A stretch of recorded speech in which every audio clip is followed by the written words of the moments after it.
Assalomu alaykum. Anglayotganinglar Şinjan Xalq Nashriyati 2000-yili 1-oyda nashr qilgan roman Eli Dolqunlari. Avtori Abdurahmon Qahar.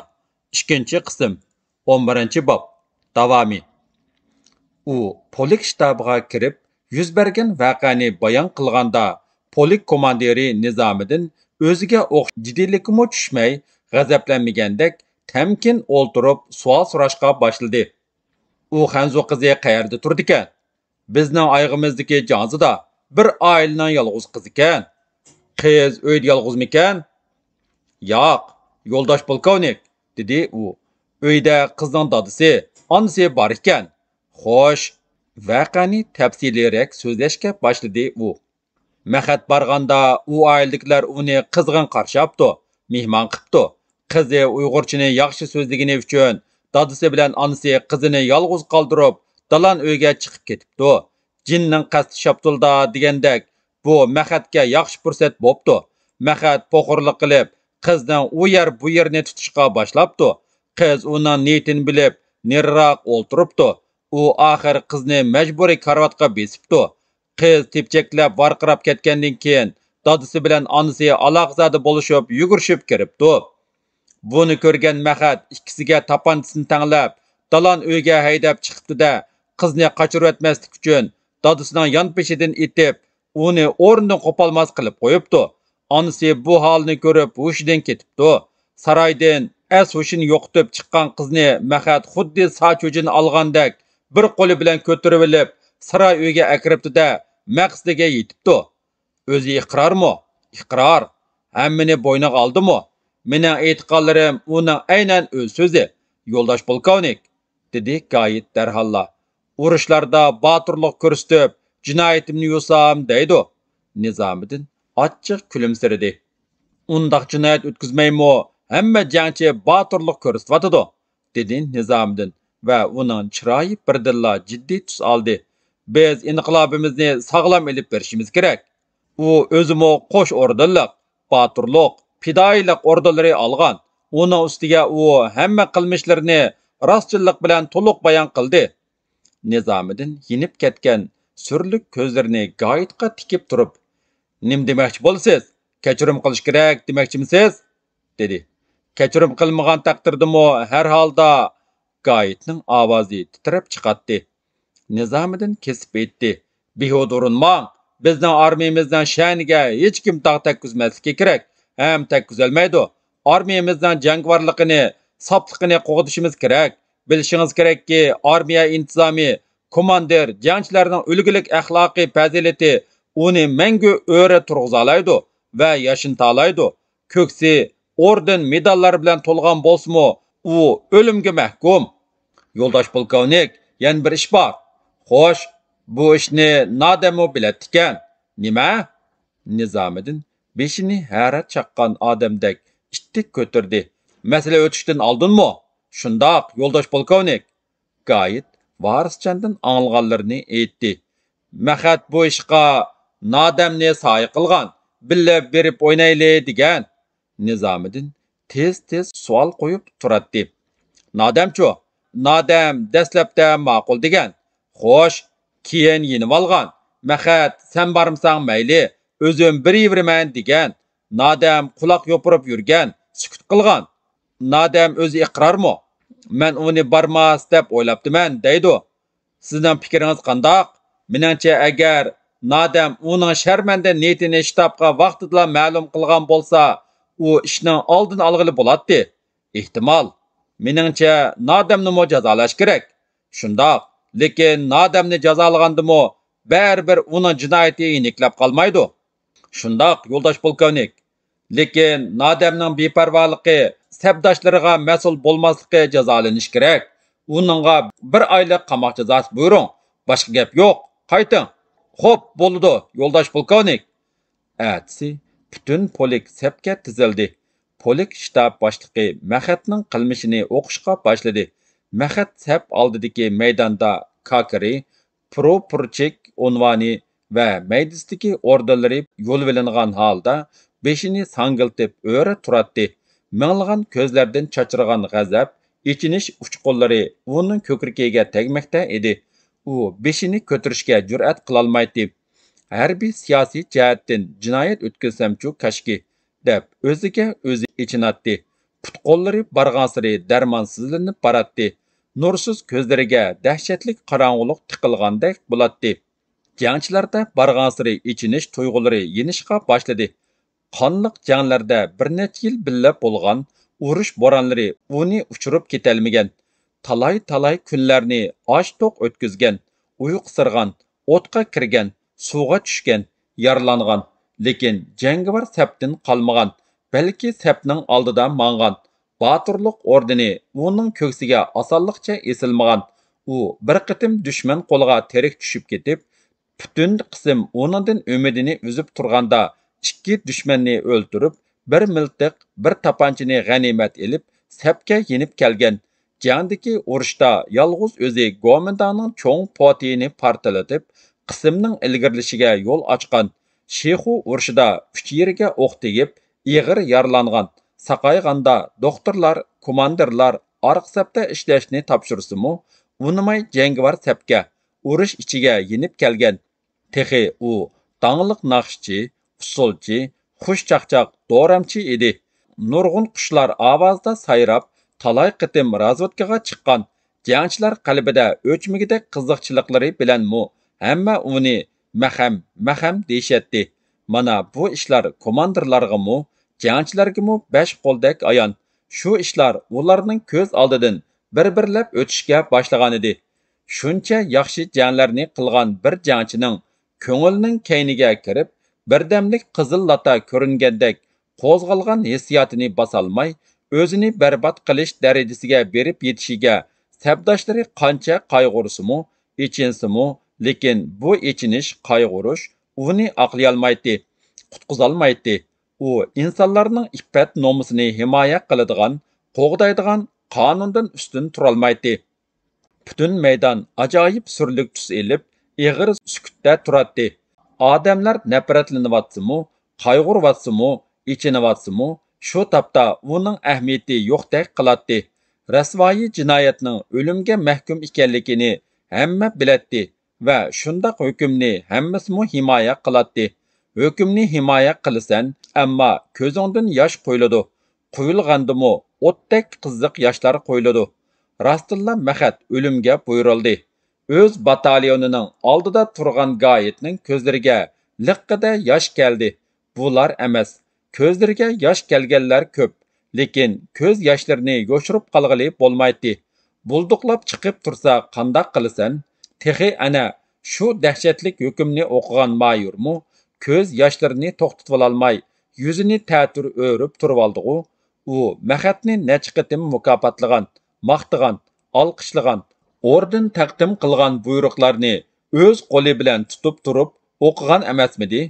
Shunda qattiq intizom Gayetni va uning keyinda turgan jangchilarni tik turg'izib kelayotganligini u bilib tursimu, ammo Mahatning tatargan yuzini ko'proq ko'rib olishni istaydi.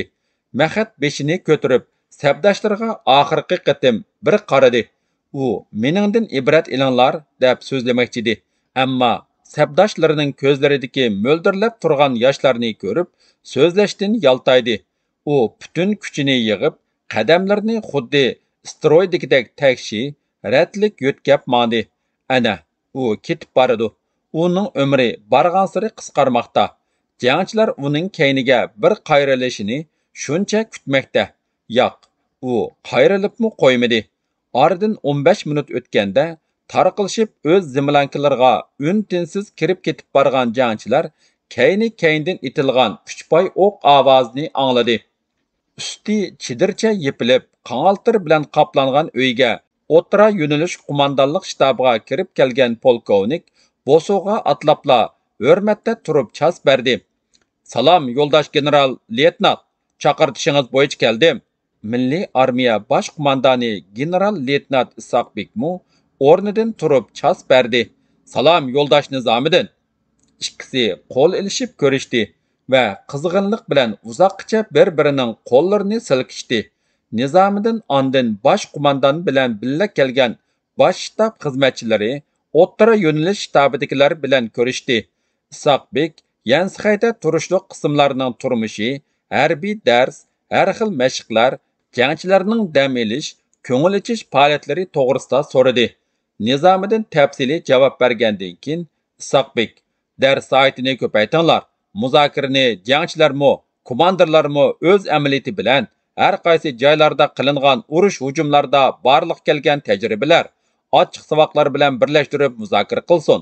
Tinchlik bitimi imzolangani bilan Şinjan hozir tinch emas. Gomindang tinch yotqini yo'q. Bizga qarshi qutirayotidi. Suiqasdlik planlarni tuzib harakat qilyotidi. Bu ishda o'lkalik birlashma hukumat raisi oq yuzlik rolda, ya'ni sahna keyindagi odam rolida. Şinjan garnizon shtabining qo'mondoni qora yuzlik rolda o'yin ko'rsatyotidi. Isoqbekning so'zi uzilib qoldi. Kutkuchilar tamoq ilib kirishdi. Üstel ustiga suyuqosh, o'ri ko'tarilib turgan 2 tabaq go'sht va saylar qo'yildi. General leytenant derazaga qo'yib qo'ygan yo'g'on somkasidan 2 botlika qizlaroq oldi. Men sizlarga aran 2 botlika ilib keldim, dedi u kulimsirab. Yaxshi vino, odamning ko'nglini ochidi, kayfini ko'tardi. Az-ozdan bo'lsa-mo ichayli. Romkalar ko'tarildi. Isoqbek yanglarini turib o'tib, ishtaha bilan go'sht yeyishga tutindi. Suyuqosh qilg'icha cho'pnilar ilib kirgan bo'lsanglar, texmi yaxshi tamoq bo'ladi ekan. Qirg'iz narini bo'lsa, sizning jiningiz yarab ketar edi. Uyg'u shundoq, biroq qirg'iz nariniga vaqt ko'p ketadi. Qozoq narini etish o'ng'ayroq. Nizomiddin Saydin 2 cho'ka oldida o'zi yaxshi ko'radigan tamoq, suyuqoshni ichishga boshladi. Tamoq yeyilib bo'lgandan keyin bo'limda Isoqbek bilan Nizomiddin yolg'iz qoldi. Bosh qo'mondan qo'lini ertib bo'lib, inchga qora burtini 2 barmoqi bilan bir necha qatim silab qo'ydi-da, "Xo'sh, gapimizga kelayli", dedi u ustalga yaqin o'ltirib. "Demak, qo'mondan yo'shirin harakatga o'tdi. Bizni parchalashni, o'zimiz bilan o'zimizni urushga silib qo'yishni qasdlayotdi. Darvaqa uning shunday qilishiga ba'zi asoslarmi bor. Osmon Oltoyning valiyligini ishlamay, Ko'kto'qayga berib yetib oldi. Odam avatliga emasmidi?" deb so'radi Nizomiddin. "Avatligan, natija chiqmadi. U yanala kelmayotdi. Demak, u aynidi. Oltoy valiy mahkamasida ham boshqa idoralarda ishlayotgan xizmatchilarimizdan uning yeniga qochib ketayotganlarmi xili bor. Undaqda u astirdan odam to'playotsa kerak. Shundoq, o'lkalik birlashma hukumat qurilganda u gapim gap bo'ldigan birdan-bir odam men bo'laman deb o'ylabdi ekan. Lekin uning o'yi degan yerdan chiqmagandan keyin dushmanlashgili turdi. Hozir u umidini qo'mondonga bog'lab, uningdan madad kutyotdi. E'langan ma'lumotlarga qaraganda, u 2 qatim o'z vakillarini yo'shirincha Urumchiga avatgan va ular Jang Jijong bilan ko'rishgan. Bu ishda jonim qon, xodivonlar paypaslab yurib, xilala xizmat ko'rsatibdi. Ham Osmonga shaxsiy sovg'alarni mo avatibdi. Demak, qo'mondonchilar bilan oppoq-chapoq bo'lishibdi-da. Shundoq, ikkisi birdam jim bo'lishib qoldi. Bosh qo'mondonning qarchig'ininkidek o'tkir ko'zlari o'ychanlik bilan bir nuqtaga tikildi. Nizomiddinning chiroyi texmo surlik tus oldi. Oldingi sapda ahvol qandoq? G'ayri ishlar yuz beryotamdi. Hozir oldingi saplardimi qo'mondonning qutirishi, bitimga xiloflik qilish avjilayotdi, dedi Nizomiddin qo'shimsini turib. Manas daryosidan o'tayotgan ishpiyonlari ko'payotdi. Daryoning yuqori eqinidan o'tib, bu tarafdagi chorva mollarini bulab ketish vaqalari mo ko'rildi. Oldingi kuni Shixanzidan bir turkum ishpiyonlarni mo qo'lga tushirdik. Yaqinda daryoning tuvan eqimi bo'yidagi bir kichik mahallani qurollantirganligini bayqab qoldik.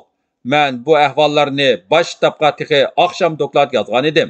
U yerda qism yo'qmi? U yer bizdan 30 kilometr yiroqlikda, ammo har kuni bir charlash atriti berib turadi.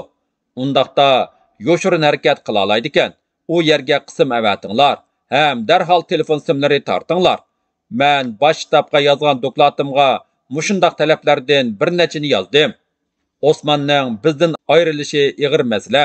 Shundoq deb aytishqimi bo'ladiki, u qo'mondondan mo yomonroq, xavfliroq dushman bo'lib qolishi mumkin, dedi general leytenant jiddiy turda.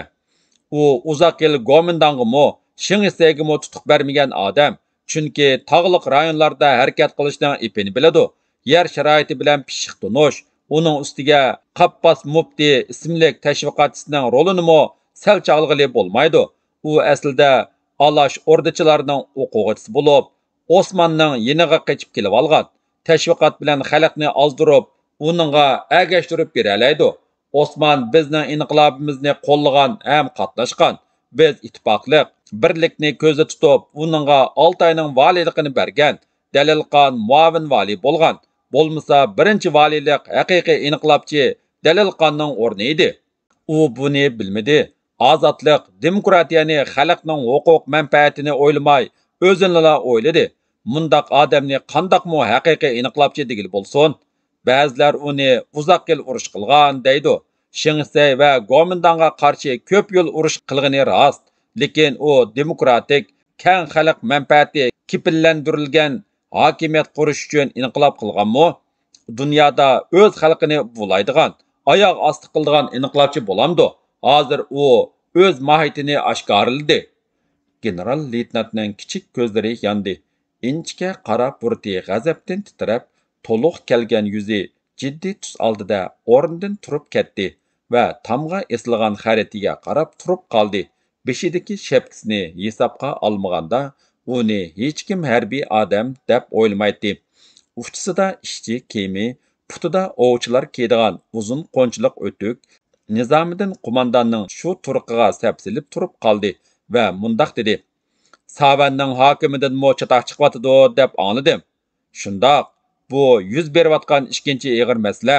Savanning hokimi Qalibekmo Urijan tig'iga chiqib yetib oldi. Uningmi odam avatdiq, tushmayotidi. Uningdimi Osmondagi niyatlarni yo'q degili bo'lmaydi. Uning kuchi chog'liq degan taqdirdimi xuddi chashqon kitirla versa, uyquda mazza bo'lmagandek hamon xotirjamsizlik paydo qiladi. Bu diqqat qilishga arziydigan masala bo'lib qoldi. To'liqsiz xabarlarga qaraganda, Gomindaning Qutubida turishliq 8-polki bilan Qalibekning munosabatda bo'layotganligi seziladi. Yana Qarshahar tog'larining ili bilan tutishadigan tog' og'zida mundaq voqea bo'lib o'tdi. Butunlay Mo'ng'ullardan tuzilgan 300 kishilik bir atrat bizning u yerdagi qismlarimizga hujum qilib kelgan.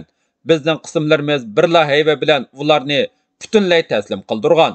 Ularning iqror qilishicha, bu hujumni Gomindan tashkillagan bo'lib, ilida qizil pochaqlar butlaringlarni chiqyotidi, Mo'ng'ullarni dindan chiqishga zo'rlab qiyin qistoqqa ilyotidi.